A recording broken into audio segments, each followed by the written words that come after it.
Hi everybody and welcome to Adobe Live. Very excited to be joined again by Najihah Najlaa, and we would like to begin by acknowledging the traditional owners of the land in which we are streaming from today and pay our respects to elders past, present and emerging. Najihah, how are you going since our part one on Tuesday? I think it has been good. It was like quite a great day for the past few days, and I think I'm really excited to come back here and then continue with where we left off. Yeah, exactly. Yeah, that's great. Great, wonderful to have you. Wonderful to have you back. And what's up, chat?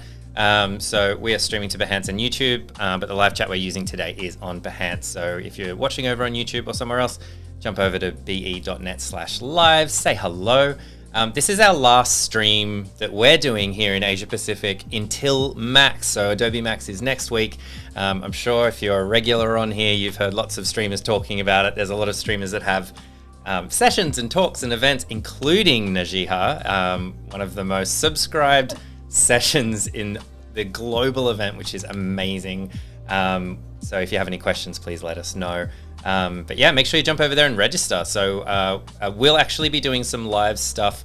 I will not have my face on, but I'll be sitting here doing some live events. We're doing some like live Q&A with some of the guests, and we're doing some first take sessions as well. So if you join us, I'll be in chat.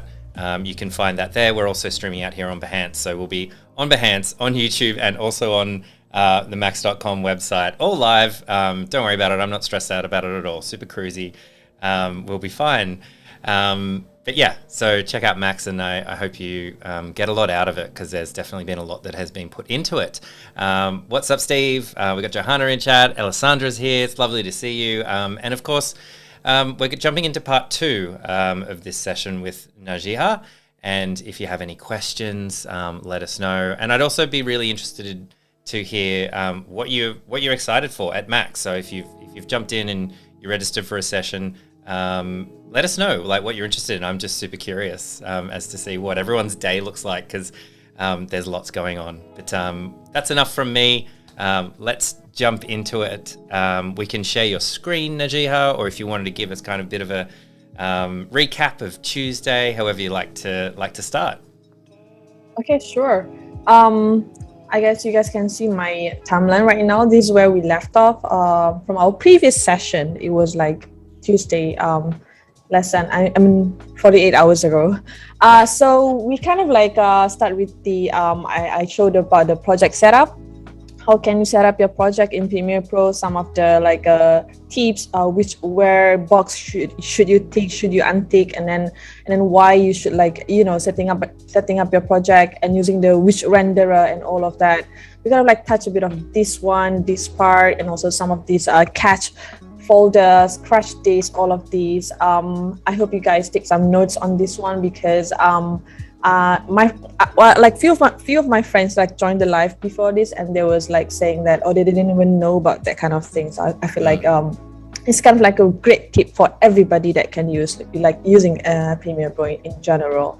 And then we move into like sequence settings. I did mention about this thing where you can just always like uncheck this one first, because you can always check this one at the end when you're about to render it as a whole output, like the final project. And then I think I touch a bit on like just like like how I do the pancake. Remember the pancake timeline? I love the pancake. Oh my goodness. Yeah, I ended up making a note of that and then checking it out just again and doing it myself. I was in a little bit of After Effects and Premiere Pro yesterday, and so I thought I would just double check and make sure that I do it myself, just so that I don't forget. I have the muscle memory of how to find it, and I love it. I think it's a great tip. Especially for someone like I don't use Premiere Pro all the time, but that is such a useful tip and very cool. So I'm very thankful to learn about that one.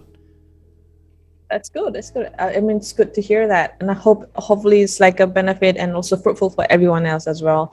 I use that one a lot. If you guys like missed that one, I'm just gonna show you like a quick one.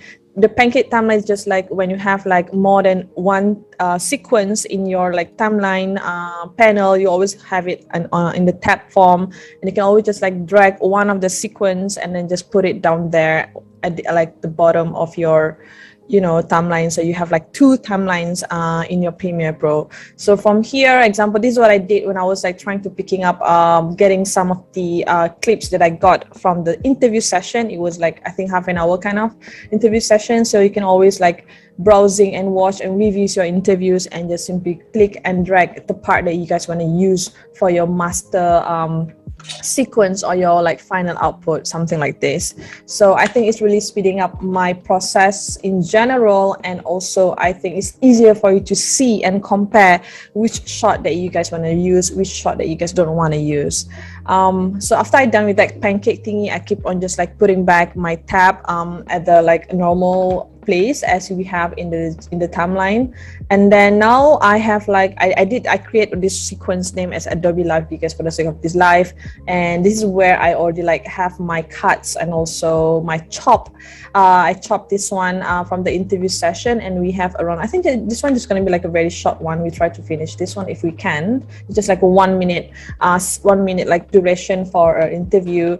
And I mentioned about the process on how I did the video for my Macs. It's kind of like almost similar with this one, which is I started with the interview first, and then once I have the content, as I mentioned, example, if you guys are doing a film and stuff, you're always gonna start with the script, the screenplay, you always have the storyline. But when it comes to like a real life condition, real life situations, it is like depending on the interview and also what people say or think about the experience. So that's very why interesting. I started with. It's very interesting that, sorry to interrupt you, it's very interesting. It's like a completely different approach to kind of storytelling and putting together. Like, it makes a lot of sense that if you're creating a commercial or you're creating some content, and you can have a really rigid script and you know the shots that you want to get, you know how long things are going to take. You might be able to pre-plan before you even get onto the computer the sorts of shots you're after, and you maybe go out and shoot it or get stock or whatever you do. But when you're interviewing, you don't really know what you're going to get until after you've shot everything and you have to go back through. So it's quite interesting to hear those completely different approaches to like creating content and storytelling.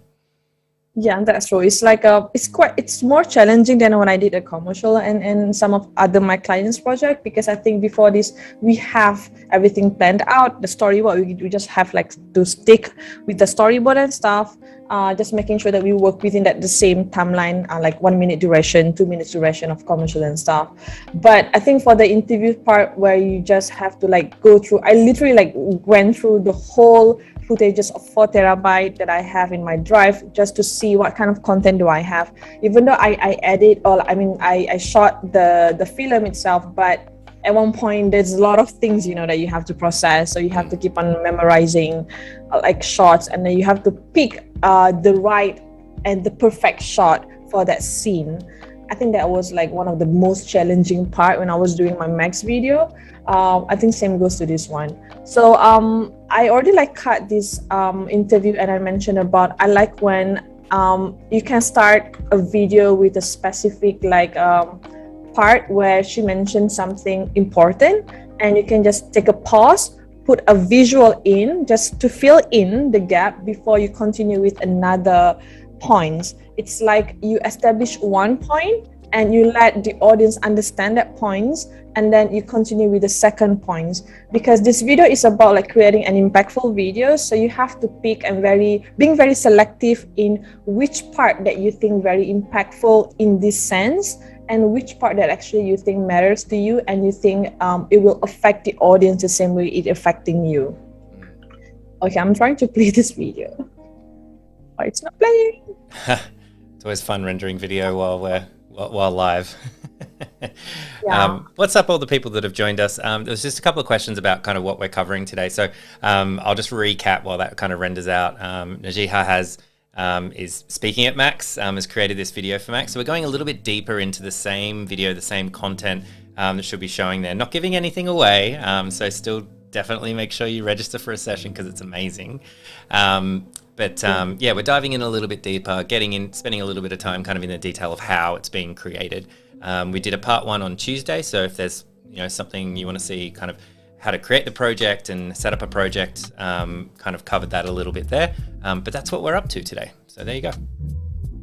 Yes, I'm just going to like switch off the Premiere and then reopen it again. Yeah, it does this funny thing sometimes when streaming happens. So, but that's all Yeah. good. And the other question that I had while we're doing that, for those of you who have just kind of joined us and jumped in, is this is our last stream before Adobe Max, which is next week. What are you excited for? Are you registered? Is there stuff there that you're interested in? I think I see a couple of illustrators in the chat, so I'll be interested what you're keen on, because I think there's a lot of illustration stuff happening. Yeah, that's true. Even I myself, I registered to some of the session that from Illustrator that I believe like, oh, really cool, like the way they do their stuff, and I was like interested to learn from them.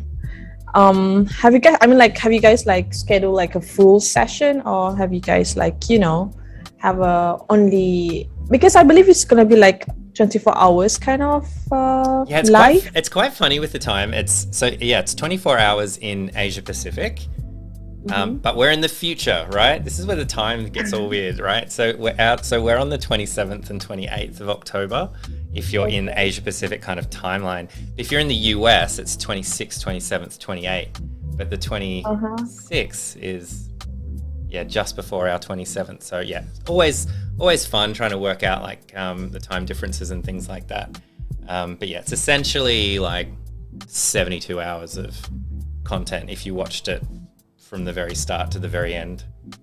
There's a lot. So meaning like if you guys are gonna start watching Max, you have to like be there and then be there straight for the next 72 hours? No, you don't have to. So there's like a US like focused, this is fun to talk about because I've been doing this all year. There's like a US focused one. So if you're in the US, you kind of wake up at like 9 or 10 o'clock in the morning or something like that. It'll be main stage keynote, and like lots, you know, celebrities and like the big announcements and things like that. And that'll happen first in the US. And then from a timeline perspective, as Asia Pacific starts to wake up, we'll do similar content. So it'll be kind of a repeat of some of that stuff, then peppered in with all of our local folks. And then all the US stuff is on demand. So Ibrahim in chat, we live in the future. Yes, we do. It's always weird converting the times and things like that. But yeah, you don't have to like stay up super late to catch something or get up super early or anything. All the main stuff is either going to be on demand or it'll be airing at a time that's like friendly no matter where you are in the world. Oh, that's cool. That's super cool. Because I would love to catch on some of the like on demand session and watch everyone. Yeah, I will do a PSA though as well. Some of the celebrity stuff is only for the duration of the event, so like for 3 days or something. And I think the musical performances are not on demand. So if you're super keen, I think there's like Young Thug, Imagine Dragons, like there's a couple of musical things on there. So if you're really keen to watch that, you do have to watch that live. Oh, that's super cool. That's super cool. I'm gonna catch that one, definitely. So I think our timeline is back, hopefully. Timeline is back, cool. Yeah.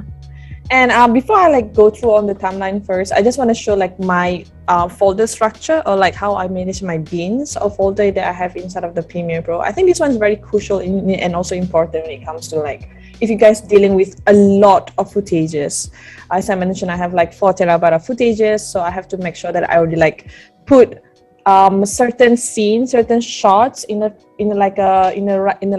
right folder, so that I can always go back and forth and finding it, because it's not like everybody will like sit through like the whole session or process to finish a video. Sometimes you guys gonna take a break and you guys gonna come back to this project, and sometimes you forget where you guys put your or import your footages or your clips. So I think that part is very important when you have to like renaming your sequences properly. This is how I rename my folder structure. Hopefully you guys can see it.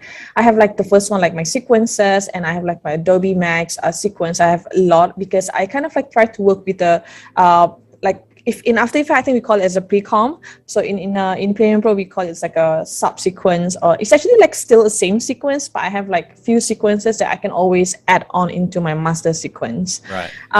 Yeah. So I have like my live, my recordings, because when I was like editing the Max video, I do have the A roll and also the B roll. And then of course my mains. I kind of like try to chunk my sequence based on the sections or scene. I have like scenes about where I only like cut the kids videos, so that whenever I watch all of the kids shots, I can always drag it here, and when I was like going back to my main, I will remember, oh, I had that shot, I have that shot, so I can always bring that kids scene to this part to my main videos. So that's how I kind of like segment my sequence when it comes to this project. And of course, you're gonna work with a lot of nested sequence if you guys trying to, you know, like compile one thing and then just bring that whole thing as one instead of like in a chop version. So I have my nested sequence as well. And then, of course, the media. I like to section the videos in a folder based on years, because this project was like was recorded, was filmed in 3 years in a row. We started going to Jordan when it was 17 and then 18 and then 19. So I have it in this form. But because from this interview, right, we mentioned about the winter clothes, winter mission. So I was being specific. I import my winter missions clips a lot over here compared to other stuff. As you can see over here, especially I have like more stuff. I kind of like rename my shots, my videos based on the days of our activities from the mission itself, but I was being specific based on the interview, so I just like took in and import only the one that I feel like related to what she was saying. So this just like for the sake of this part, you know. But of course, when I was doing the max, I kind of like going through all of this. So it's always easier and convenient for you to view your shots or your list in a list form instead of your icon view, because like, you know, everything looks the same. Unless if you're just like browsing it in a, like, how do I say, the clips, then you guys can have it in a, let me just label it. Okay. In a clip form. Like this one, then it's easier for you to see in icon view, definitely. And then I go back from here and we have my clips. So this one is just like a random clips that not supposed to be in. So I'm just like gonna add on some stuff and videos. And then I have like photos. These all the photos that I use, like a still photos that I use for my collage and stuff. GFX is my graphic effects that normally, example, if I have any image that I already like manipulate or put some stuff in, I would just like put it under GFX because that one's like edited version. It's not like a still photo like from actual photos. And then sound effects, technically all the follies, all of the ambient sounds, all of the things that I add on, how do I say, add on as an extra just to make the shots better. Let me just try to open my Max timeline so you guys can see how I add on that foley stuff. And is this all specifically for the original project and the Max video, or are these sort of folders that you use for lots of different projects? Like, do you have kind of lots of stock or lots of pre-shot video that you might use in every project, or is it just specific? You mean the structure? Yeah. Yep. Oh yeah, it's like my own template that I always start my project with this. I try to make it like as manageable and like as structured, as organized as possible, because as I mentioned, sometimes I don't really like sit doing the whole project in one go. Sometimes I took a break, or maybe I just like, you know, come back tomorrow, and I always forgot where I put my stuff. So it's always better to have like a really like permanent kind of template, so you can always know your brain has been like programmed to work it this way, because you already like get used to it. Get used to the environment, get used to the structure, so it's easier for you to just like navigate and also resume where you left your stuff before. So and also I just want to show like example, because I already have all of the structure, right? I kind of like separate my sound effects, my visual effects, or the light leaks that I use over here. Same goes to the timeline. I kind of like renaming my timeline based on the content that I have that I put in that specific track. So I have my like interview tracks. I also have my ambience. This one's like for the audio. This one all audio tracks, and then I have sound effects. This all the sound effects where I have like camera sounds, like this one, like the ones that's typing sounds, and I have like this one, like this, all of that. So all of this, like, and also I like to like color or label my clips so that I know, oh, this one's all sound effect because it's like in the red color, and the green would be like the ambient sounds, and then the yellow would be like my music. So you can always like, you know, see where things are and then not get confused when you try to move some of the stuff. I think it's very important to label your colors, to label and put some colors on your clips, specific clips, and also renaming your track. I think not many people do all of this renaming stuff. For example, if you just like work with 3 tracks, then should be fine. But if you work with like more than 5, it's always good to rename your tracks. You can always just like click one of the tracks and right click on it and just rename it. Put whatever name that you want to put. But you cannot put the same name though. I tried, like example, if I have like sound effects and then the second track I add on another sound effect, it will not showing right. That. So you have to put like sound effects 1 or sound effects 2. You cannot rename in the same name. That's really cool. I think naming like is like super important, especially if you go back to a project later or you have to hand it off to someone else, and even just for your own sanity. We have a question, great question from Johanna here in chat. How do you manage taking breaks throughout a project? I can imagine both creatively and with the subject matter sometimes being heavy, that it will be really important. Taking break, you mean after I finish the project or just like in the midst of the project? I think throughout, yeah. So in the midst of the project, because this seems like quite a big, like it's a big project. You mentioned in the previous stream, there's like a lot of work put into like the original documentary and then also creating this like, you know, max version of which you only had 25 minutes to explain. So yeah, taking breaks in the project, do you get up and walk around? Like, do you make sure that you know, do something different, or do you kind of, are you head down throughout the entire time? Yeah, of course. Sometimes I do like change my view. The reason why is because sometimes you get stuck, you know, because you have this creative juice flowing when you're like doing your stuff. But there are times you just like get stuck on how should I, example, how should I resume this part? What kind of visual should I add on in? So sometimes you like, you'll be like spending so much time reviewing the shots, example, like what I'm trying to do right now, because she was mentioning about the child existence. So I'm going to go and find any of the child's videos and then try to use it. And sometimes you cannot, you will not be finding the shots that you need instantly. So when that things happen, then I know I need a break. And taking break means like I will just like get up from my desk and then maybe playing with my cats, do something else, like maybe just try to, sometimes I browse through my social media just to like relaxing my brain a bit. And then, but not for too long, like I think less than 1 hour. They'll be like just like, you know, catching up with my friends and stuff. Sometimes I do also talk with my friends just to get my like brain, I call it like a brain dumping. So I just like dumping anything that I feel like burden me in that sense, or in that at that moment. I would just like talk to my friends, and sometimes your friends will ask questions or say something random that actually could trigger the idea where you can just come back here and then resume your editing. It helps sometimes. I mean, it does. I mean, that's what I did, I think, when I was doing my max. I talked to my friends a lot. I was like watching some stuff at the same time, but I never got distracted in terms of like just like procrastinating this project. It's different. Taking a break is like different when you like procrastinate your stuff. Procrastinate means that you just like don't want to deal with it right now. But taking a break means you just like changing the view so that you have a different perspective. And you can always come back here like a refreshing your brain and then finding new ideas. That's what I did. Yeah, that's great. So I'm just gonna browse through all the kid shots, because he was mentioning about a sense of existence. So I think I'm gonna go with like shots where the kid's alone. It shows that maybe I can try this. Sometimes I just like put things that I feel like, any shots that I feel like, okay, this is useful, but I will keep on browsing some other stuff in case I feel like I found something better, and I'm just like replacing it. I like this one as well. This one's like more close up.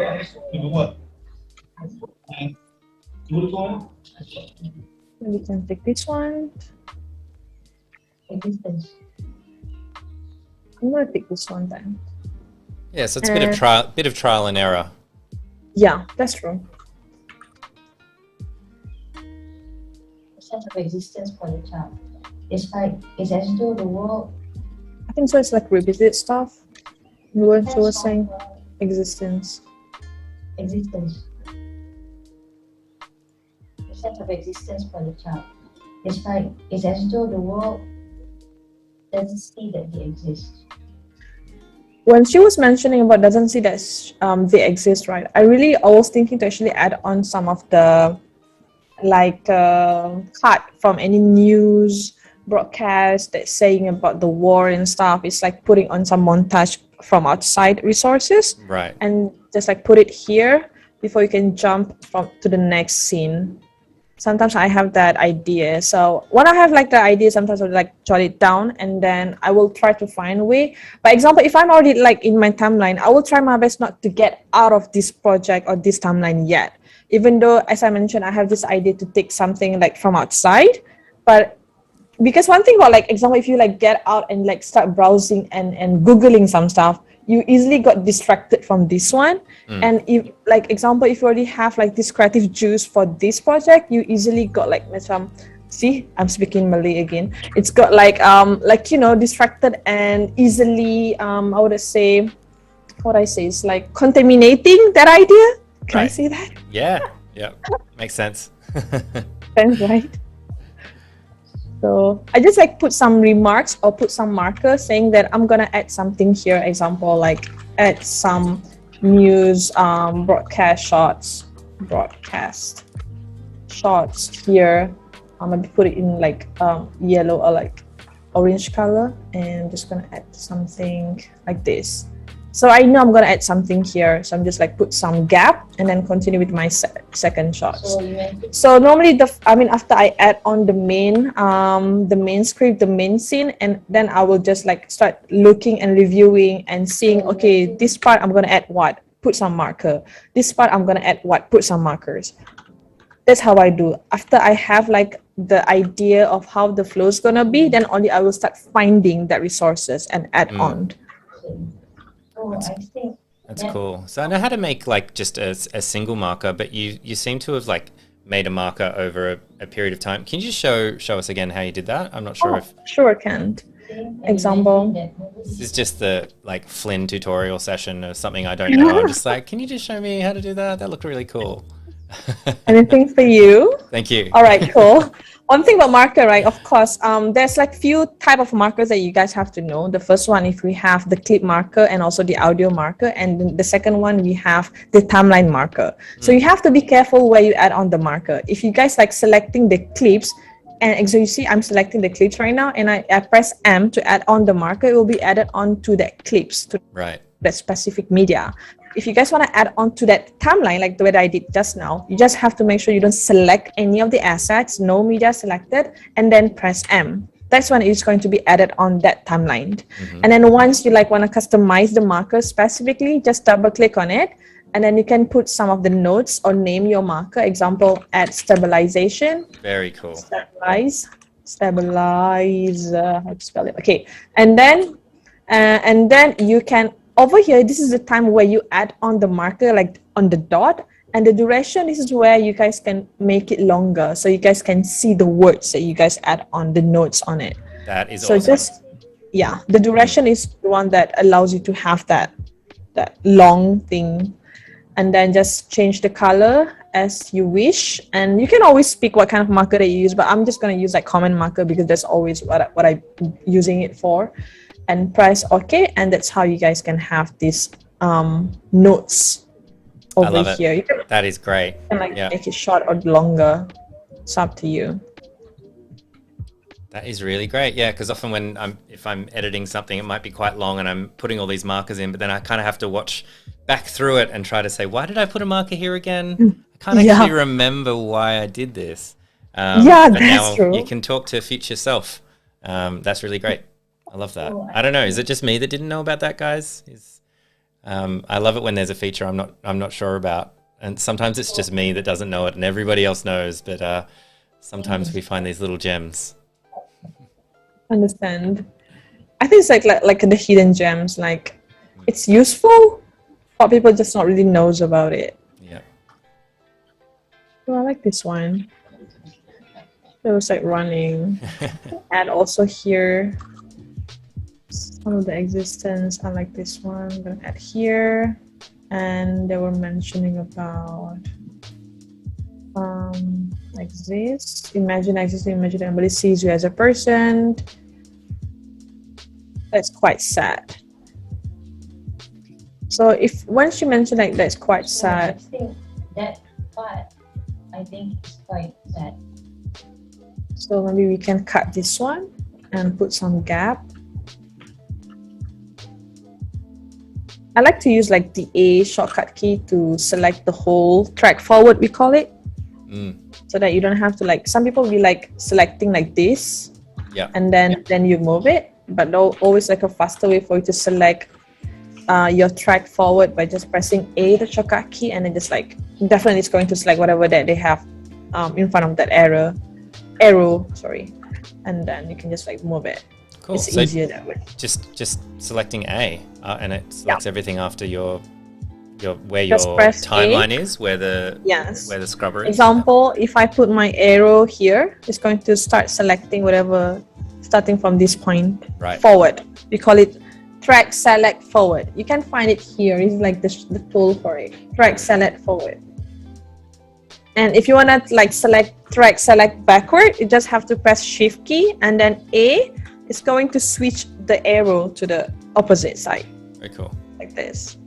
And yeah, it sounds like I wasn't the only one that didn't know that. So that's great. The tagging marker tip that you showed before. So it's not just me. That's good. People's better, guys. Yeah, I feel great now. Okay.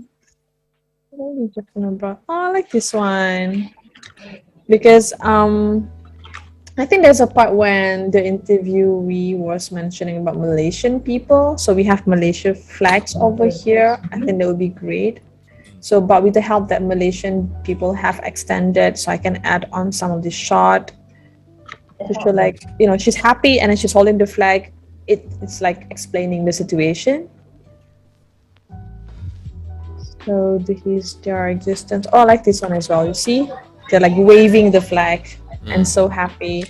We're gonna always use this. Maybe not here, but maybe somewhere else. But I like the shot. If I like the shot, I'm just gonna drag it and then put it somewhere at the end of my timeline. Meaning it may be not suitable for some of the visuals that I have for this like scene, but I like the shot, so I'm just going to find a way to fit it in. Right. Just because. So as you're going through, you might be trying to find a specific shot to express an emotion or a feeling to help with support the story.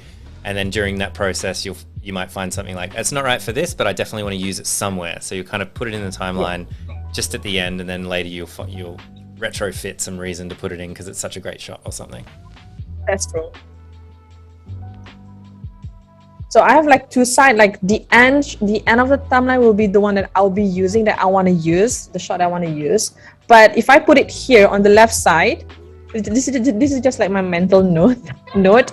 So if I put here, example, I'm gonna drag it at the beginning of the shots, beginning of the timeline. Means like this is like my second, like a backup shots in case when I do editing, or if I apply any of the effects on top of the shots, maybe it's like the color was incorrect, or maybe there's some glitch or something. Maybe the slow-mo is not perfectly like slowing down and stuff.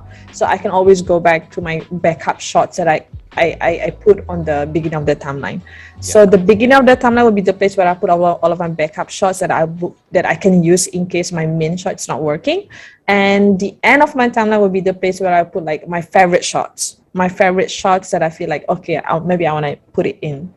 So that's just like my mental note that I use when I was like doing edits, you know. Yeah, it's great. It's like, you know, good for visual communicators, right? Like having those little spaces in your head where you know things are going to go. Have another question from chat. So many great shots here. How do you stop yourself from using all of them? Oh, that's a good one. That's very challenging because this is when I will keep on reviewing my timeline and my shots all over again, just to see if the beats, the scene the timing of the shots synchronize perfectly with that audio, with the scene, with the music and all. So meaning I will select the best shot, that's one.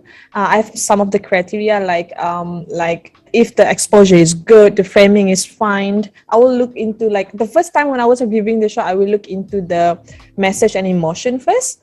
And then the second time I'm reviewing it, I will look in terms of like the detailing and also the technical stuff, in terms of the framing, the shakiness, can I fix it? Or like the exposure, is it like overblown? And also some of other like distractions and stuff. And then example, if like, okay, it's still okay, and I still like ending up having a lot of shots still, then I will go back and reviewing in terms of the synchronization. Sometimes there are certain part, right? Example, if I go to my Adobe Max videos, there are certain timing that actually perfectly synchronize with the audio of your whole videos. That's when you're going to weight the shots better and also heavier, because you want to have that perfect sync in your videos. So that's what I did. There's a lot of going back and forth when I was reviewing the shots. Example, this one, right? If I'm going to like put some shots here, and then she was mentioning about the first target, it's always nice to have a shot that shows like you are like targeting something. You have like a frame over here. This is not the one that I add on the post-production. This is actually from the actual shot. I was in the bus at this moment. I was shooting this from my bus. And then I can see like the women was like carry on something from the window. And I was like, let's shoot that from that frame. So I like this frame. So when she was mentioning about the word target, this shot, this seems more relevant to be used instead of other women shots.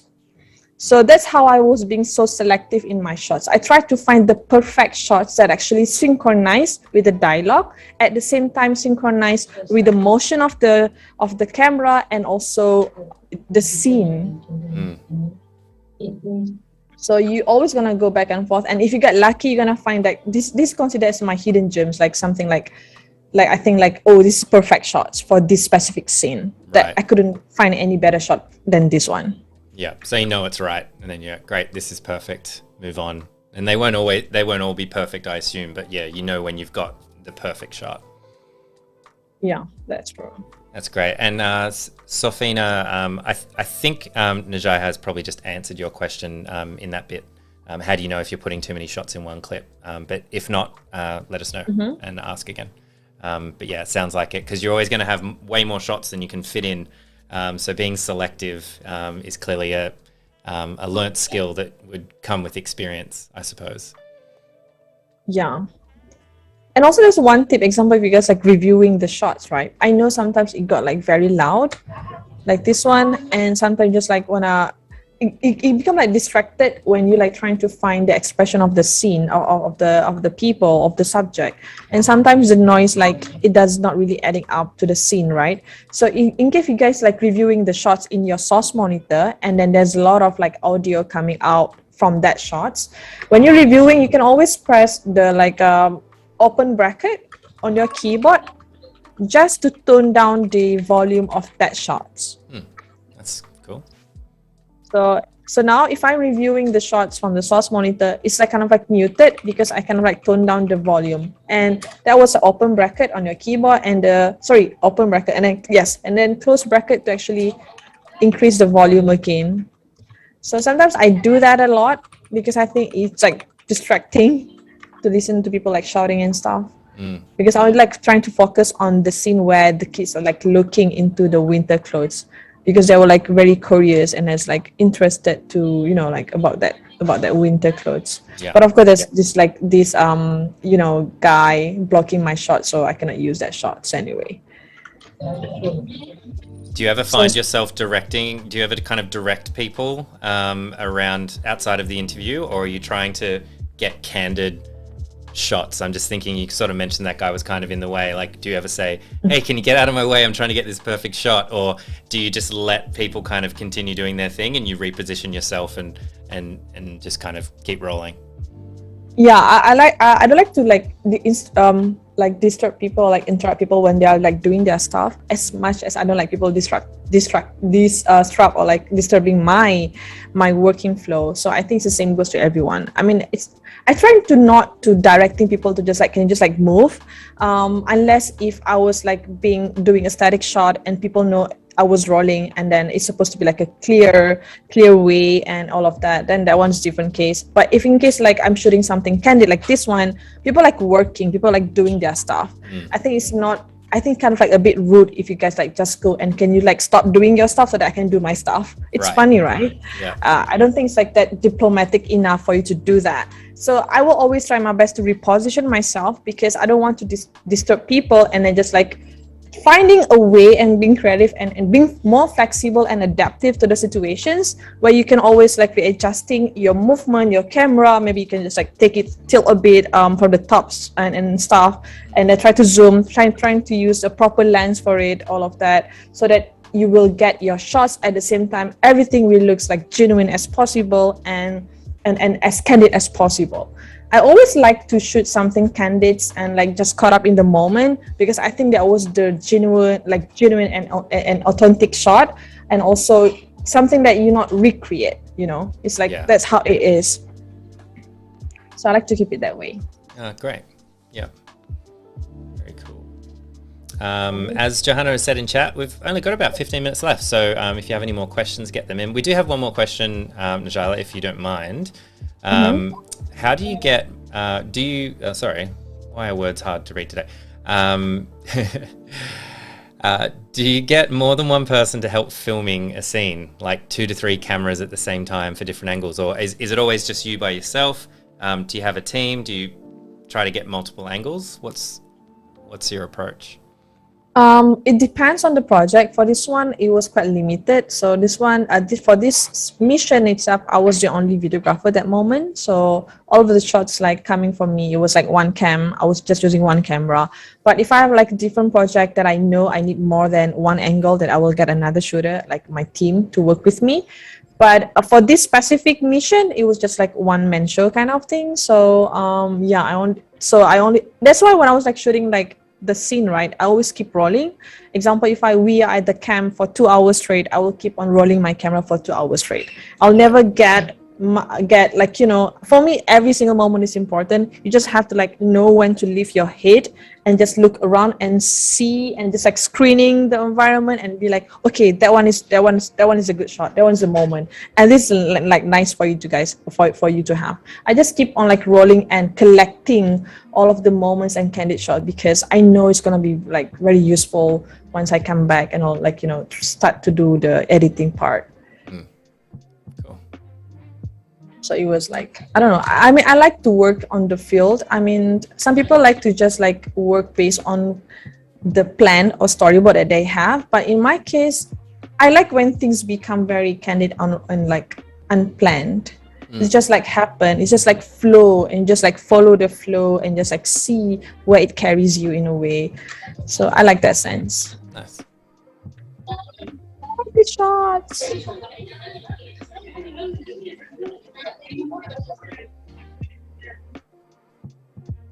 Just gonna save it. So that's in the save for later. We'll use that somewhere spot. Oh, so nice. Just gonna use my. Sorry. Oh, I have this one. Clear in, clear out. Just to put on my insert shots. You can always like put insert using your shortcut key, which is, I think, period. Period would be the shortcut key for you to insert, or you can just simply drag into your program monitor. Like you want to insert it before, after, override, replace, anything that you want. Okay.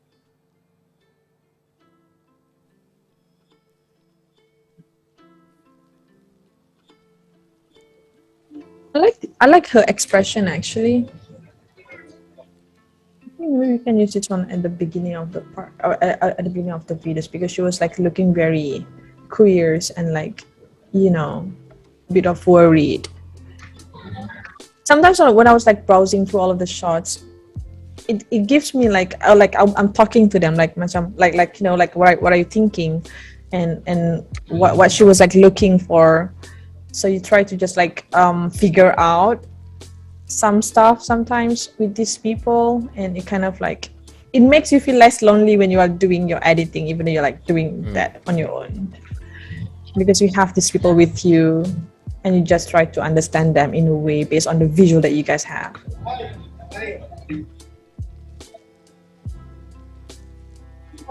Oh, I like this part because I'm like looking for the part where she was saying about sad. Maybe you can use a bit of this. Right.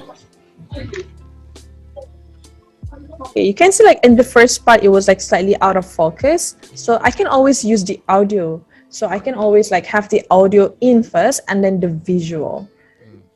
So Poor little buddy. I think here the part sad. So I'm just gonna add here. So maybe I'm just gonna add the audio a bit and cut this one in. I think And I can always add some effect, just like, you know, to transit the audio so it like not so sudden. Yes, that's something I was going to ask you as well. You do mostly cuts when you're putting in the B-roll. I don't know if B-roll is the right term in this case, but yeah, do you usually do cuts, or do you do transitions like fading in and fading out, or is that something like when and why would you use transitions? I'll put it that way. It's always good to actually have constant power or transition in between the audio, because sometimes when you just like put the audio next to each other, right, it's actually kind of like jumping. It's like a hard cut. So when you add on some transition, example, I'm just trying to show here. I like to use a constant power most of the time. So just like, it wouldn't really like sounds, if you hear it using your headphone, it wouldn't really sounds like it's like a sudden cut. It would look like it's like immersing and also like like, you know, fading into a proper audio. So that's what I did. I will use that transition in between most of my shots. If you see in my Adobe Max video, I have all of it. See, I have it here, here, and then here, here. Right. Of the audio for my and so that's like fading in and transitioning or fading out like with audio. But what about the clips? It looks like some are hard cuts and some do have transitions. So what are your thoughts there on, you know, transitioning imagery or video? It depends on how you edit your stuff. That's one thing, and I don't like to use a lot of transitions in between. As you can see from this video, it was like a hard cut, but I do play with some of the keyframes. Example from here, see, because I want to like synchronize with the shots and also the effects of the camera, like zooming into that scene. Because this is like the A-roll when she was like doing the interview. And then this one is the insert shot, which is the B-roll, the montage, and this is all taken in different scene. If I just like put it next to each other without adding on some transition, the transition can be just like you guys can take from this transition effects, or you guys can actually create one specific effect that looks like a transition, because I want to translate people from this real scene to the like insert scene. If I don't put anything in between, then it will looks like a same scene. Right. So you're just trying to play with the mind game here, like trying to bring people to this different scene. So here I just add on a very simple transition, like I add on some blur at the end here, so you can see my effect control. I'm just trying to influence the group. So yeah, here it's like cross dissolve. Maybe I add on in another adjustment layer. Yeah, here fast blur. This is the fast blur effect that I added on. Sometimes I don't like to touch on the original file, original clips. I like to keep my original clips clean, and then any specific effect that I have, I will add on to the adjustment layer instead. Because this adjustment layer, you can always like move it in case you feel like, oh, this effect is like you know, showing too soon, so I want to like put it slightly few frames behind. So you can always like adjust it. It's convenient for me, I think, instead of I touch on the keyframe one by one on that specific clips. Yeah. Oh, that makes a lot of sense. Yeah, that's great. So I will have like these shots, and then fast blur, and then this one. Okay, for this one, I do add on like a keyframe just to looks like it's a zoom. The scale keyframe on the second shots, like this one. Zoom in. And making sure that I have a camera shutter audio synchronized exactly to the exact moment of that zoom. See that? So it's like I'm showing you to the glimpse of what she was saying. And then of course all of this is like all like some light leaks and stuff that I added on top here with some colors and all. So that's how I do my transition. Like this one's like a fast cut. Fast cut, fast cut, fast cut. But this one, because I know I have a shots where it was like out of focus and start to focus, and I will try to find any foley that any sound effect that sounds like things is out of focus and in focus. Right. Or this one, I don't even use any keyframes or any fast blur or whatever, just like from the actual shots. There's a blur from the camera. All the fast cut, fast cut. This one, another fast blur. So when, example, if your question like when should you be using the transitions and all, it depends on the scene. If you want to like transit from one like A-roll scene, the interview with the insert scene, it's always good to have a transitions because you want to bring people and tell people that this is totally different scene. This like the what she was saying, you were like trying to refer the audience with the content. Yes. So that one is good. You don't have to put transition all the time. You have to use it.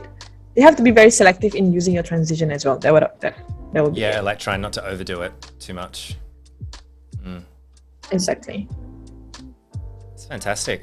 Well, we're pretty close to time, unfortunately. Today's gone very, very, very quick. But I think, yeah, we just want to have a little bit of a chat before we kind of cut off. But yeah, we've only got a couple of minutes left. This has been great. Thank you so much for sharing this kind of behind the scenes look and jumping in. There's been so many things that I've certainly learned, and I hope those watching have learned as well. Definitely one of the ones to kind of scroll back and rewatch and watch again and pick up like all the little things that you do to create like such a compelling story. I'm sure we could probably talk for hours and hours about your process. So we'll have you back on Adobe Live, I'm sure, down the track. But just wanted to do one more final shout out for Adobe Max, and particular Najihah's session, which has tons and tons of people watching it. So I'm sure a bunch of you already registered for it, but check it out.